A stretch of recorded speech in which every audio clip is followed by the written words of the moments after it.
Si vous nous retrouvez à l'instant, vous avez fait le meilleur choix, c'est celui de regarder Info TV et surtout de regarder votre programme Espace Miné de lundi à vendredi, 10h, 11h52. Il est 11h, heure du Cameroun en ce moment. Nous prenons donc l'instant de l'analyse et nous vous le disions en ouverture.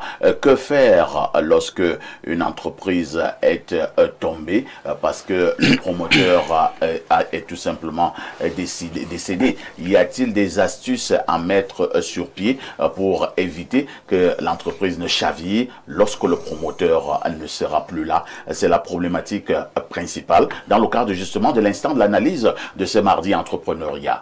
Youssef Zambo, vous nous plantez le décor comme d'habitude.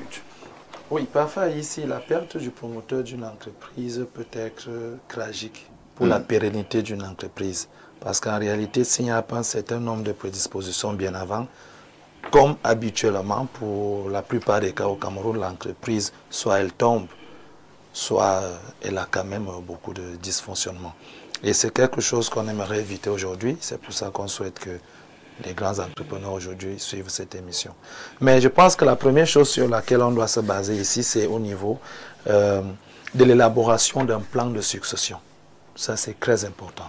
Lorsqu'on travaille, lorsqu'on évolue, lorsqu'on commence à avoir un certain âge, dans son activité, il faut déjà commencer à élaborer son plan de succession. Bon, mais la plus grosse difficulté pour le cas des Camerounais, c'est qu'à un moment donné, ils pensent être éternels.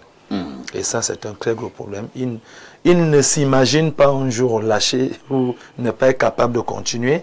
Mais pour le cas d'une entreprise, pendant que tu y es, réfléchis déjà sur qu'est-ce qui peut se passer après moi. Et dans ce cas, tu peux faire recours à la famille. Il faut faire recours aux employés, tu peux faire recours à un partenaire. Ce sont des personnes sur lesquelles tu vas te baser pour identifier qui peut te succéder pour ton activité. Et la deuxième chose ici, c'est au niveau de la documentation des processus. Ça, c'est très important.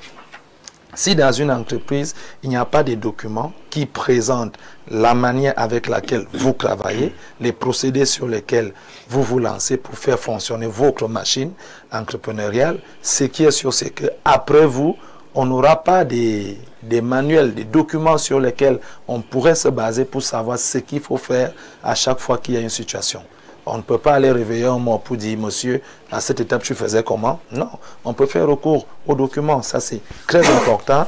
Maintenant, au niveau de la mise en place d'une structure de gouvernance, ça, c'est aussi important parce que il faut toujours mettre en place toute une structure qui gère l'entreprise où toi, tu as la tête et avec eux, vous aviez l'habitude de prendre des décisions ensemble. Vous avez l'habitude de réfléchir sur les problèmes, les innovations, l'avancée de la structure. Ça fait que le jour que tu quittes, cette même équipe peut travailler avec une autre personne et habituellement prendre en compte des décisions qui vont aider cette entreprise à grandir sans toutefois bien une communication transparente. Il y a des personnes où tout est enfui en eux. Ils ne disent pas des choses.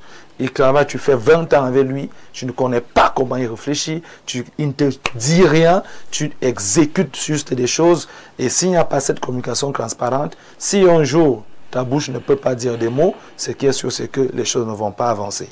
De l'autre côté, il faut savoir évaluer les actifs et les passifs. Ça, c'est très important. C'est les gros mots que moi, je n'aime pas utiliser.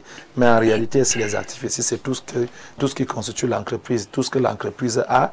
Quand on parle ici des passifs, ce sont tout ce qui concerne les dettes, l'argent ou des choses que l'entreprise doit. C'est des choses qu'il faut analyser pour pouvoir regarder exactement qu'est-ce que l'entreprise a, qu'est-ce que l'entreprise n'a pas. Et dans la succession, celui qui vient doit comprendre ce qui est en entreprise et ce que doit l'entreprise. Une fois que la personne maîtrise ça, la succession, elle est efficace. Parce que parfois, beaucoup de personnes partent et laissent énormément de dettes, énormément de difficultés, où la seule option est de fermer. Parce que qui va venir gérer tout ça? Et là, il faut renforcer des relations avec des clients et des fournisseurs. Ne pas être seulement la seule personne qui cause avec des clients, la seule personne qui gère la fourniture des choses. Il faut aussi avoir une personne que tu prépares à ça, de telle enseigne que si un jour tu n'es pas là, que tes partenaires, tes fournisseurs, qu'ils sachent que oui, il y a quelqu'un d'autre qui peut le faire pour suivre. Et avant dernier recours, on a la diversification des ressources.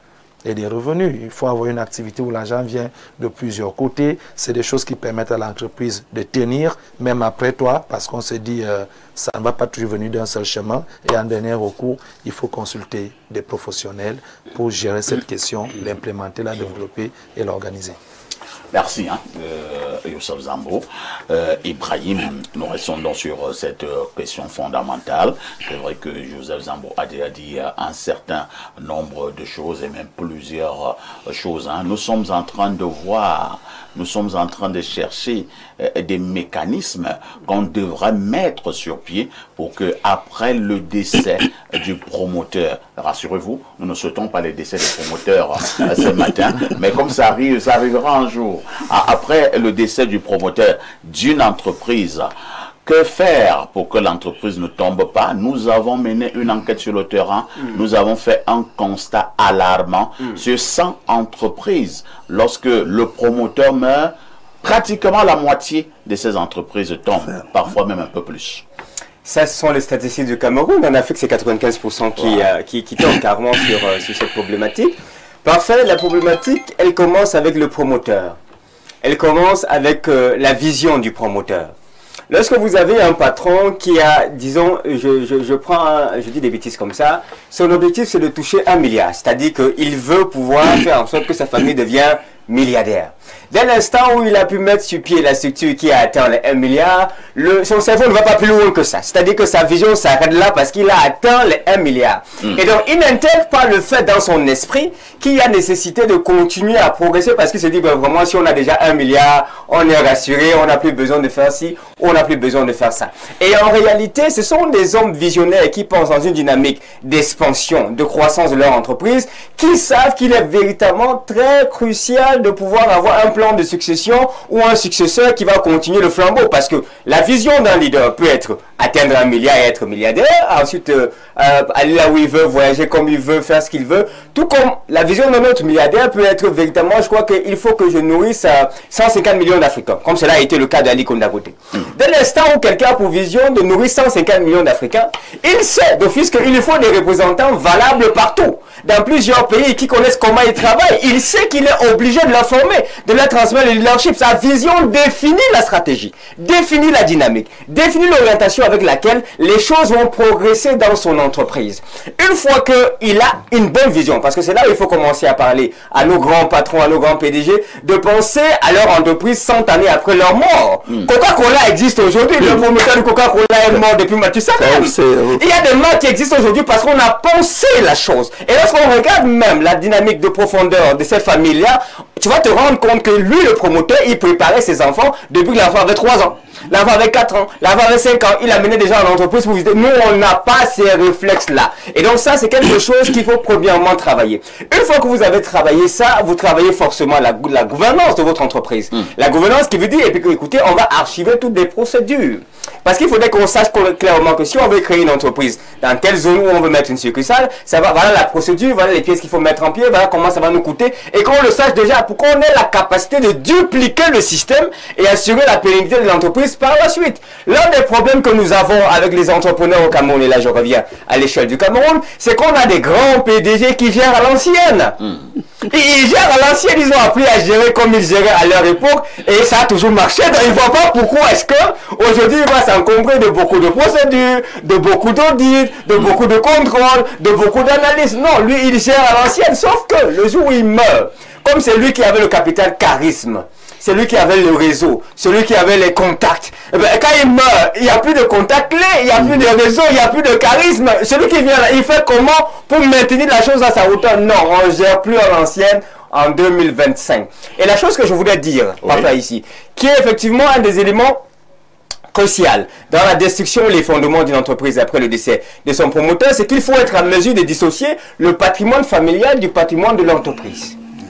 Parce que ce qui fait souvent problème parfois ici, c'est le fait que dans une famille, comme on n'a pas bien rédigé qui est le successeur de cette affaire, qui va diriger l'entreprise, qui va gérer les parts, on assiste à des conflits entre des frères qui disent que non, moi je mérite mieux que parce que Généralement, les PDG, ils ont beaucoup de femmes, c'est-à-dire beaucoup d'enfants qui viennent de beaucoup d'endroits, et chaque enfant veut se positionner, et ça commence à fragiliser l'entreprise. Mettre en système, je vais m'arrêter là parce qu'il y a des experts sur le plateau qui doivent également s'exprimer pour avancer.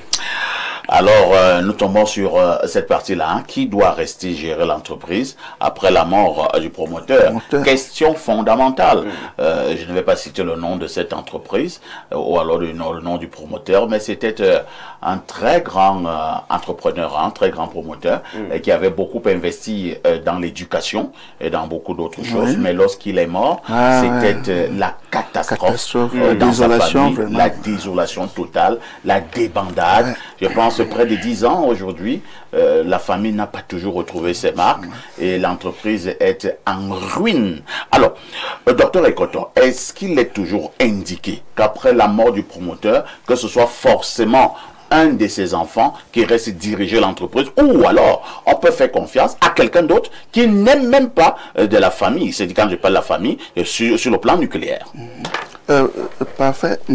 Je suis tellement à l'aise parce que le collègue m'a dit le sujet, on a déjà traité un sujet similaire ici, et cette fois-là, ce n'était pas le promoteur qui était défaillant, c'était l'entreprise qui faisait faillite. C'est-à-dire qu'on a fait des analogies et nous avons dénoncé le phénomène de structuration. Phénomène de structuration. Lorsque vous avez une entreprise qui est bien structurée, le problème ne se pose même pas. Parce que dans une entreprise bien structurée, vous avez ce que nous on appelle ici les cellules de gestion de crise. Chez nous en informatique, lorsque tu as ta salle serveur, tu as une autre salle à côté où tu fais ce qu'on appelle le backup, la sauvegarde. Dès que le tronc principal s'affaisse, j'appuie sur le backup, je relève tout. Vous devez avoir une cellule de crise. Et la cellule de crise, c'est quoi? C'est en réalité le résumé de toute l'activité de l'entreprise. Et cette cellule, elle n'est pas tenue par n'importe qui. C'est le futur PDG, parce que là, il est au courant de tous les dossiers, tout ce qui se passe en entreprise. Il a dedans des gens qui vont lui rendre compte sur le juridique, sur le commercial, sur l'investissement. Il a tout. Il a tout. Et à ce moment donc maintenant, lorsque le promoteur s'en va, c'est avec aisance que le conseil d'administration s'assoit. Alors, perfecto. Le boss est parti. Comment on fait? C'est-à-dire que les solutions viennent d'elles-mêmes. Malheureusement, comme effectivement c'est évoqué, il y a beaucoup de confusion en Afrique. La chose de l'entreprise devient la chose familiale. Et à ce moment, parce que je suis le fils aîné, parce que c'est moi qu'on a désigné héritier ou successeur au village, je pense que je peux venir demander de gérer un plateau comme celui que Parfait en train de gérer là. Non, non, c'est la sorcellerie. Non, ça n'a même rien à voir. Sachons nous remettre aux compétences de ceux qui savent faire certaines choses. Et à ce moment donc, on vient d'évoquer là tout à l'heure, si le promoteur en question avait préparé, c'est de bon ton, s'il avait préparé un enfant, la question ne se posait pas. Tout à fait. Mais nos enfants, en réalité, ne s'intéressent jamais aux activités des parents. Je vais à New York, mon ami a dit qu'il y a un match à Chelsea. Voilà le problème. Dépenser l'argent de la famille et sans savoir comment on produit l'argent de la famille. Donc, pour moi, une relève d'une structure où le promoteur décède, mais ça, c'est un problème qui doit être bien pensé. Bien pensé. Et effectivement, les gens qui, vous qui enseignez l'entrepreneuriat, vous devez inscrire ça dans les programmes, organiser des colloques. Parce que l'entrepreneuriat est ceci de très dangereux, c'est que c'est pas parce que tu as 50 ans dans la vente du pain qu'un jour le pain ne va pas te jouer les salles. C'est pas parce que tu es numéro 1 dans la monnaie, la distribution de la monnaie, ceci, quand les autres vont venir, tu ne verras pas le feu. Donc voilà. Alain, donc, lorsqu'une entreprise tombe après le décès de son promoteur, qu'est-ce qu'on dira? À qui la faute? À ce promoteur-là qui n'a pas mis sur pied des bons mécanismes de succession, ou alors à ses employés qui sont restés après la mort du promoteur? À qui la faute? La faute est principalement au promoteur, celui qui n'a pas bien géré et structuré la succession, il faut le dire. Et parfois, pour certaines entreprises qui ont de l'épaisseur, vous savez, parfois ça engage même la responsabilité de l'État. Ouais. Parce que vraiment, certaines entreprises, certaines multinationales produisent tellement pour le pays que l'État finit par avoir un droit de regard sur ce qui s'y passe. Et si on laisse faire, quand ça va en vrille, l'État a un énorme manque à gagner. Voilà, et justement, donc la responsabilité aussi de l'État peut être interpellée ici. Mais en règle générale, parfait. Prévenir vaut mieux que guérir. Ouais. S'il faut attendre, aller chercher sur la fin, quelle est l'expertise des administrateurs qu'on peut recruter quelque part pour que la barque ne coule pas, etc. En dernier recours, au moment des funérailles, c'est pas bon. On peut arriver à garder le cap, mais vraiment, c'est pas bon. Hein, c'est des actions de dernière minute, c'est pas bon. Moi, qu'est-ce que je préconise en fait? Il faut, je pense que tout le monde a préparé la voie pour moi. En réalité, le promoteur doit être dans une logique authentique de la préparation de l'après-lui. Et s'il décide que c'est avec sa filiation qu'il veut faire, ses enfants, il faut qu'il commence à les conditionner. Hein? L'éducation, c'est un conditionnement. Vous n'avez pas, le docteur disait tout à l'heure, il y a des gens là, des enfants comme ça très turbulents, ils veulent dépenser l'argent de la famille, mais ils ne savent pas comment on le produit. Moi, je vais t'imposer de voir comment ça se passe, messieurs. Parce que, sachez-le, certaines entreprises aujourd'hui à grand succès, rattachées à des noms de certaines familles, l'entreprise devient le patrimoine de la famille. Il faut faire attention. Et c'est lié même, l'entreprise en question, non pas seulement, non, c'est lié même à l'identité et à la renommée de la famille. Il ne faut pas que ça tombe. Donc on te fait comprendre, monsieur, dès ta plus tendre enfance, que tu as la responsabilité de garder le cap au sujet de la gloire, de la renommée de cette entreprise. Et qu'en réalité, voilà le médium, voilà l'instrument de la gloire en question. On t'éduque pour prendre la relève. Et ça doit se faire le plus tôt possible. Alors, il doit donc avoir des modules de formation. Si vous voulez que l'enfant soit un manager, il devra apprendre les fondamentaux de l'administration des affaires. Tout à fait. Faut pas se tromper. Voilà, quoi qu'il choisisse de faire, vous pouvez dire, bon, fais ce que tu veux là, mais à un niveau, je te dis que mon gars, tu vas me faire de l'administration du business. Fais ce que tu veux, mais je te dis qu'ici, voilà, on va se retrouver ici. Et tu vas quand même ajouter ça à ton escarcelle. Donc, vous le préparez. Et juridiquement aussi, vous préparez tout. Il faut protéger les brevets, les amis. Il faut tout, les processus de fabrication de ci, de ça, etc. Faut les structurer, faut les conserver, faut les notarier. Parce que quand je dis qu'il faut adjoindre l'aspect judiciaire, l'aspect juridique, c'est très important. Hein? Parce que le casse-tête aussi, c'est souvent que bien de grandes personnalités du monde de l'entreprise ou de grands patrons, ils finissent, vous vous rendez compte, on vous dit telle autre personnalité n'a pas fait de testament. On commence à se poser des questions. On cherche l'affaire de la succession, comment maintenant? C'est là où on se pose des questions. Mais non, il faut donc se discipliner à ce niveau-là, même au niveau des dispositions et des prédispositions, hein, de la provision juridique pour éviter un certain nombre de situations. Et maintenant, dès que le gars ou la fille a compris que voilà la voie dans laquelle on est en train de le conduire ou de la conduire, à un moment, vous allez lâcher du lest. Parce que le vrai leadership, toi qui parlais du leadership tout à l'heure, le vrai leader fait ceci: je te montre, puis je dis faisons ensemble.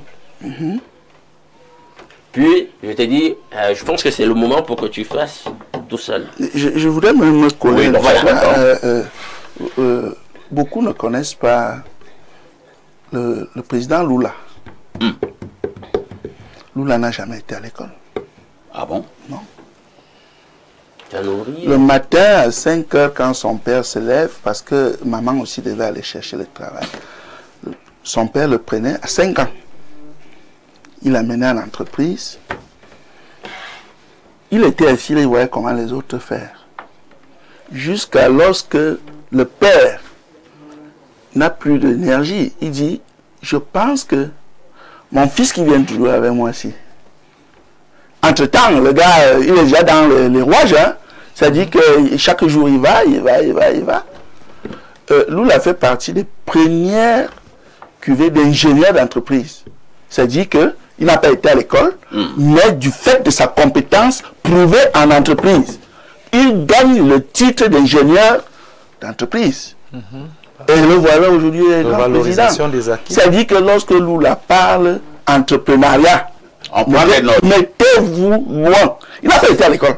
Non, mais c'est ça le comble avec nous. Voilà. Ah, docteur, parce que là, quand vous dites il n'a pas été à l'école, ben, il y a plusieurs dimensions de l'école. Bon. Il y a l'école. Il a été à l'école pratique. Il a été à l'école.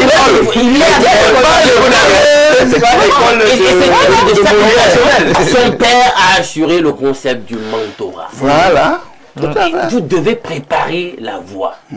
Le gars a appris, la fille a appris. Tu dis, est-ce que la délégation d'autorité, vous commencez à déléguer un certain nombre de choses et vous voyez comment le gars ou la fille gère. Quand la personne gagne en épaisseur, gagne votre confiance, on peut lui donner des responsabilités. Vous voyez le conseil d'administration, on peut lui donner des responsabilités plus grandes. Vous retirez peut-être et vous restez au conseil d'administration, le gars pilote en tant que manager. Tout à fait. Voilà. Nous repartons du côté de notre messagerie.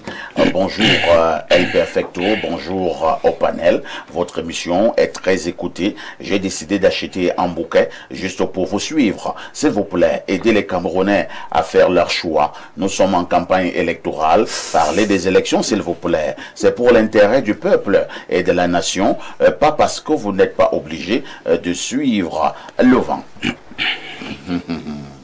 C'est vraiment amusant, parfait.